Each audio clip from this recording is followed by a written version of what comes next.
మిషన్లో మనకు bearing die వస్తాయి. సో మనం అన్ని రకాల ప్లేట్ తయారు చేసుకుంటే అన్ని రకాల డైలు కొనుక్కోవాల్సిందిగా తెలియజేస్తున్నాను. మిషన్ కొనుక్కున్న తర్వాత దీనికి వచ్చే 1 HP మోటార్ని ఇంటి కరెంటు మీటర్ కాకుండా దీనికి సపరేట్గా కమర్షియల్ కేటగిరీ 2 మీటర్ ఫిట్ చేసుకోవడం వల్ల భవిష్యత్తులో ఎలక్ట్రిసిటీ డిపార్ట్మెంట్ నుంచి మీకు ఎలాంటి ప్రాబ్లమ్స్ ఉండవని సలహా ఇస్తున్నాను. ఈ మిషన్లో మనం బఫే ప్లేట్స్, హోటల్ పార్సల్ కట్టే gold plates, tiffin plates, panipuri కప్పులు, డోనా కప్పులు తయారు చేసుకోవచ్చని మీకు అందరికీ సలహా ఇస్తున్నాను.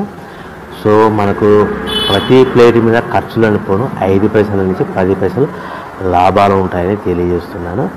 సో మనం మిషన్ కొనుక్కున్న తర్వాత దీనికి సంబంధించిన రా మెటీరియల్ అనేటివి మా దగ్గర అందుబాటులో ఉంటాయి. ఎవరైతే కొత్త మిషన్ కొంటారో వారికి మాత్రమే మా దగ్గర రా మెటీరియల్ సదుపాయం కలదని మీకు అందరికీ సలహా ఇస్తున్నాను. అందరూ బాగుండాలని కోరుకుంటూ సర్వే జన సుఖినో భవ.